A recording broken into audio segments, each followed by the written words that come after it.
जिस तरह से पॉपुलेशन का बाहर बढ़ रहा है, भारत उसको ढोने में सहने में तैयार नहीं। सड़कें कम, स्कूल कॉलेज हॉस्पिटल्स कम, संसाधन कम, खेती कम, अनाज भी कम हो जाएगा। आखिर भारत कैसे सरवाइव कर पाएगा? इसलिए भारत की आबादी आने वाले 50 वर्षों में भी 150 करोड़ से ज्यादा नहीं होनी चाहिए। उससे ज्यादा की आबादी सहने के लिए हम तैयार ही नहीं। और यह तभी हो सकता है जब कानून बने देश में कि 2 से ज्यादा जो भी बच्चा पैदा करेगा, उस बच्चे को वोटिंग राइट नहीं होगा, चुनाव लड़ने का अधिकार नहीं होगा, और सरकार की ओर से जो भी सुविधाएं दी जाती हैं उससे उनको वंचित कर दिया जाए। तो फिर लोग ज्यादा बच्चे पैदा नहीं करेंगे, चाहे वो किसी भी मजहब के लोग हैं। देश हम मैं आपको ये कहना चाहता हूं कि मैं मेरे वालिदैन की 5वीं औलाद हूं, 5वीं औलाद, 5th। अगर मेरे वालिदैन फैमिली प्लानिंग किए होते तो मैं आज दुनिया में नहीं आया होता। लेकिन इस्लाम में हर प्रॉब्लम का सलूशन है। जैसे मैंने कहा 2 चीजें वह है, एक है कि लोग गरीब है, तो इस्लाम में इसका सलूशन है ज़कात। जैसा मैंने कह चुका हूं अपनी तकरीर में कि हर अमीर आदमी जिसके पास 85 ग्राम सोना से ज्यादा सोना है या उतनी दौलत है, उसे 2.5% ज़कात देना चाहिए हर साल। हर अमीर इंसान ज़कात देगा तो गुर्बत धरती से मिट जाएगी। कोई भी शख्स भूखा नहीं मरेगा। अगर कोई शख्स के पास पैसा कम है वो ज़कात दे सकता है, प्रॉब्लम क्या है? और जो लोग कह रहे हैं कि स्पेसिंग करना चाहिए, ये एक माल्थुसियन थ्योरी थी। आप जानते हैं Malthusian theory, that the crop is inversely proportional to the population. यानी जितना पॉपुलेशन है उतना खतरा है आपके खाने के लिए। Theory has been disproved. ये आप देखेंगे, ये सिर्फ हिंदुस्तान में जो पॉपुलेशन प्रॉब्लम है, बाकी ममालिक में पॉपुलेशन इज अ बून। आप अमेरिका में जाएंगे, जितने ज्यादा बच्चे आपके पास है उतना कम टैक्स आपको देने का। पता है आपको? यंग छोटे छोटे बच्चे पहनते हैं, I am my father's tax saver. मैं मेरे वालिद की टैक्स की बचत करता हूं। जितने ज्यादा बच्चे उतना कम टैक्स। आप ऑस्ट्रेलिया में जाओ, जितने ज्यादा बच्चे उतनी पैसे गवर्नमेंट देती है आपको हर साल। 10,000, 15,000, 20,000, जितने ज्यादा बच्चे उतने पैसे गवर्नमेंट देती है। क्यों? Population is a boon, it is not a Ben. Population जितने ज्यादा लोग उतना फायदा। आप समझ रहे? और धरती का सिर्फ 30% इस्तेमाल होता है। 70% of the land is not being utilized. तो पॉपुलेशन अगर डबल ट्रिपल भी होगी तो भी कोई नुकसान नहीं। वो प्रॉब्लम है गवर्नमेंट के पास कि गवर्नमेंट को इंसान को सही तरीके से इस्तेमाल करने नहीं आता है। तो हम कहते हैं हम दो हमारे दो, एक के बाद अभी नहीं, 2 के बाद कभी नहीं। तो ये प्रॉब्लम है कि हमें गवर्नमेंट लॉस को बदलना चाहिए। Population is never a problem, it is a boon. किस तरीके से इंसान को इस्तेमाल करके देश को बढ़ाना चाहिए वो इंपॉर्टेंट है, रादर देन फैमिली प्लानिंग।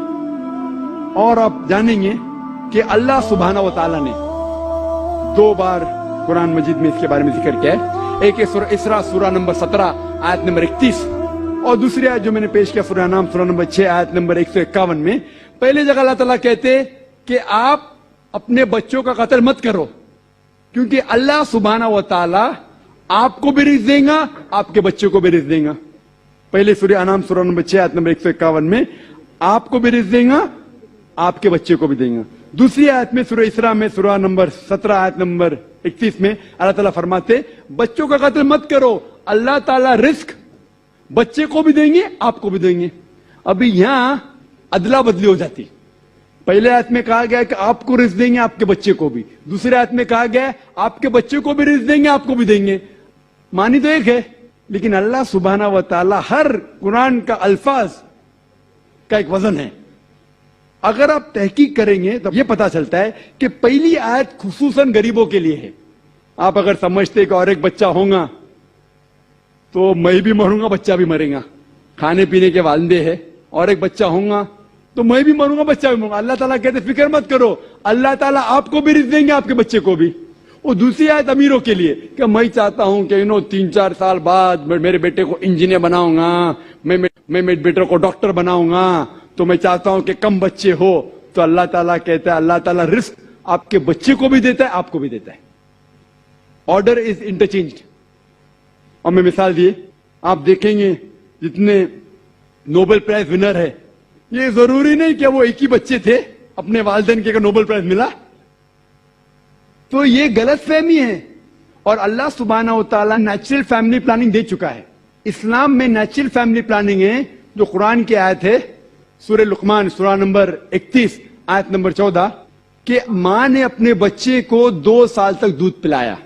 और आप डॉक्टर होने के नाते जानते होंगे कि जब मां अपनी छाती का दूध बच्चे को पिलाती है तो उसको लैक्टेशन अमेन्यूरिया होता है, मतलब उसको और एक बच्चा पैदा होना बहुत मुश्किल है।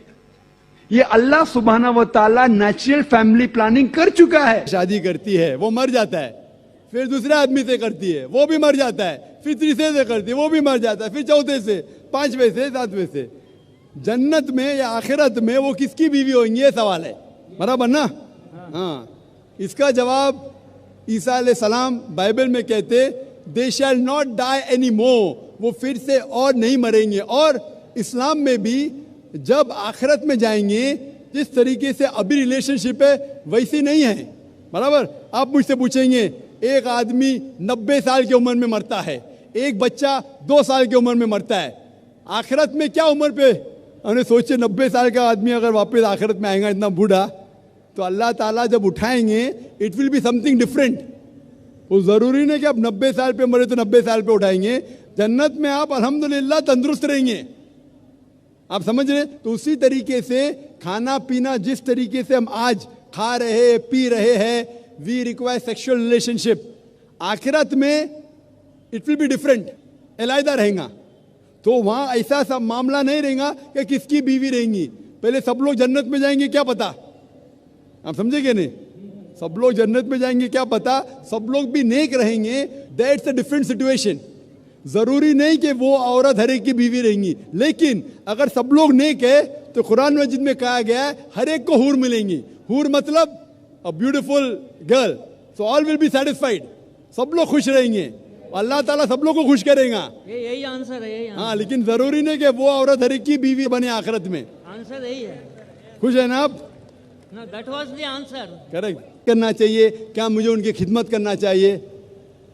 जो भी मैंने तकरीर में कहा वो अपने जगह पे बिल्कुल सही है। आपको अपने वालिदैन की खिदमत करना चाहिए, उफ तक नहीं कहना चाहिए। लेकिन कुरान मजीद में जो मैं आयत कोट किया सूरह लुकमान की सूरा नंबर 31 आयत नंबर 14 में कि हमने इंसानों से कहा है कि अपने वालिदैन से हुस्न सलूक करे, और तुम्हारी माँ ने तकलीफ से तकलीफ के बाद तुम्हें जना और 2 साल तक दूध पिलाए, उसके फौरन बाद लिखा है। लेकिन अगर आपके वालिदैन आपके साथ जिहाद करते हैं, जुद्दोजहद करते हैं, आपको किसी और की इबादत करने के लिए अल्लाह के अलावा, यानी आपको शिर्क करने पे मजबूर करते, तो उनकी बात मत मानो, लेकिन फिर भी उनके साथ हुस्न सलूक करो।